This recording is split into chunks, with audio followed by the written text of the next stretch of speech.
તો ભાઈ આજે ફરીથી એક વિડીયો માહિતી સાથે અને હું ને રાજુભાઈ ફરીથી એક ખેડૂતની મુલાકાતે ગયા છે કે ત્યાં સૈણા બગડવાનો પ્રશ્ન છે જાદવ.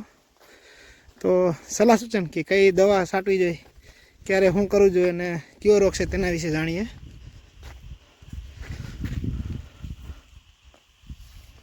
ખેડૂત મિત્રો, આ એક 3 નંબરમાં એવી એક તકલીફ થાય છે કે હજી નિષ્ણાતોય નથી જાણી શક્યા કે કેવી રીતે થાય. બરોબર, અમુક પોષક તત્વોના હિસાબે પીળો પડતો હોય, અમુક આપણે જેમ કૃમિની વાત કરી એ રીતે પીળો પડતો હોય, અને અમુક ફૂગને હિસાબે પીળો પડતો હોય. તો આમાં કૃમિ નથી દેખાતી, ફૂગે નથી દેખાતી. બરોબર, કૃમિ નથી, ફૂગે નથી. એનો ભલે હાવ 100% તો ન કહી શકીએ આપણે, પણ એટલું તો ફાઇનલ દેખાય મને, જે મારો અનુભવ છે એ પ્રમાણે, કે આમાં પોષક તત્વોની ખામી દેખાય ને ખાસ કરીને ફોસ્ફરસની. ખેડૂત મિત્રો, મૂળિયા એકદમ સાફ છે, કોઈ રોગ નથી, તમે જોઈ શકો છો. આની મોર તમને મેં કૃમિ બતાવ્યા હતા, કૃમિ નથી, ફૂગ નથી. એનો મતલબ એવો થાય કે આમાં ફોસ્ફરસ અને પોષક તત્વોની ખામી દેખાય છે. એના માટે ઈલાજ થઈ જાય. ખેડૂત એમને બોલાવ્યો હતો, મને 2 દિવસથી ફોન કરતા કે રાજુભાઈ આવો, આ સૈણા પીડા પડે છે, શું કરવું.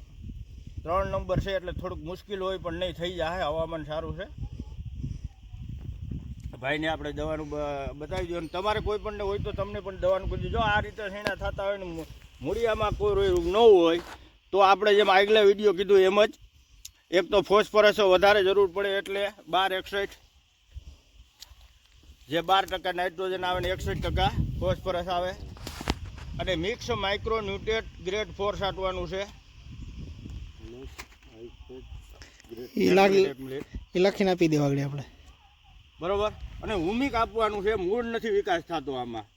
હુમિક જે ગુજકો માર્શલનું કૃષિવેદ તરીકે આવે છે, ગુજકો માર્શલમાં આવેલું મેં ઘણા ઠેકાણે છે, તો બહુ સારું પરિણામ છે. એક એ નાખવાનું છે. એક નાખવાનું છે આ પાંદડામાં જે પીરાશને આવી ફૂગની અસર થોડીક દેખાય છે, એના માટે એઝોસ્ટ્રોબિન મેન્કોજેબ અથવા કાર્બેન્ઝેબ મેન્કોજેબ, અથવા મારી ફેવરિટ મેટાલિક્સિક મેન્કોજેબ, કોઈ પણ માંથી 40 ગ્રામ નાખી દેજો, સારું રિઝલ્ટ મળશે. ને સૈણા પાણી પાયના કરવાનું છે, અથવા છાંટીને બીજે જે પાણી પાવાનું છે. ખેડૂત મિત્રો, તમારો કોઈ પણ આ પ્રશ્ન હોય તો કોમેન્ટ કરજો. આ ખેડૂતને આપણે આવ્યા હતા ફિલ્ડમાં, જોયું,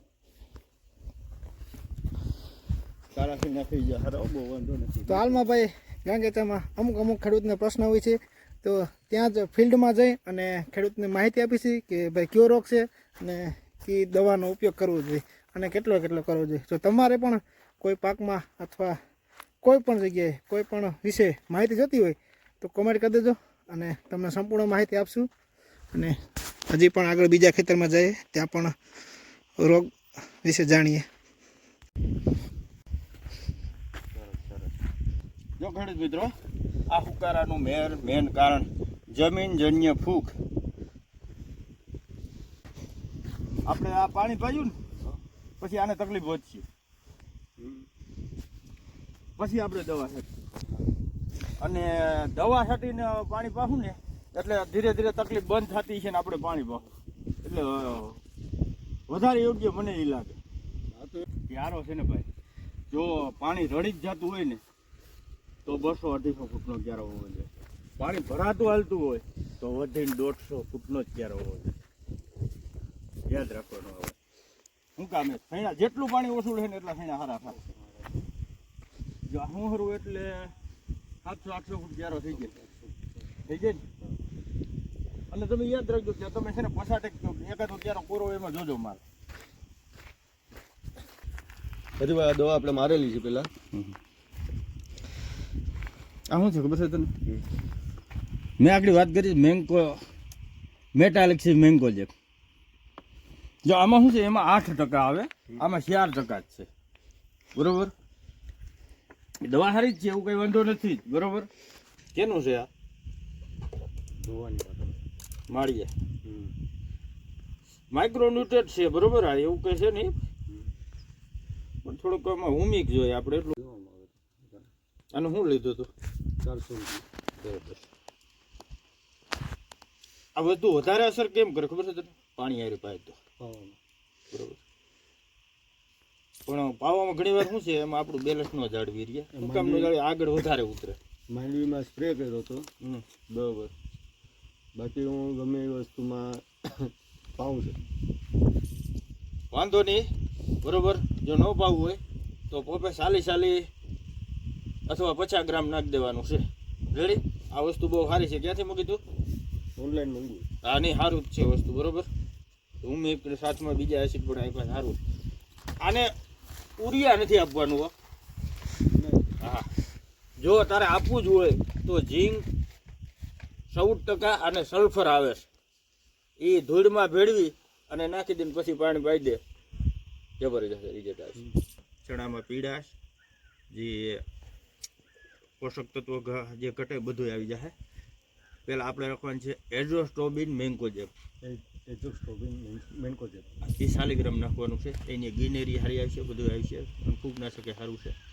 પછી નાખવાનું છે હજી આપણે ફૂટ માટે અને એના માટે 12 અને હુમિક છે. મૂળિયાનો સારો વિકાસ થાય, મૂળિયાનો બરોબર વિકાસ નથી એટલે પોષક તત્વો નથી લઈ શકતું. હુમિક એસિડ નાખી દેવાનું છે, બરોબર. પછી હુમિક એસિડનું માપ હું કામ નથી કહેતો, કારણ કે અલગ અલગ ટકારો એની હિસાબે આવ્યું હોય એટલે એ કેટલી ટકારો એની હિસાબે તમે નાખી દેજો. વધારે કોઈ એગ્રો વાળો કે તો આપણે ખર્ચ કરવાનું થતું નથી. આ 3 જ આપવાનું છે. અને જો તમારે પાણી સાથે અથવા વધારે આપવું હોય, ઝીંક સલ્ફર આપવાનું છે. બહુ સારું કામ કરશે. ઝીંક સલ્ફર આપવાનું છે. વીઘે 1 કિલો નાખી દો તો ઘણું થઈ ગયું. 4 કિલોના 600 રૂપિયા લે, બરોબર.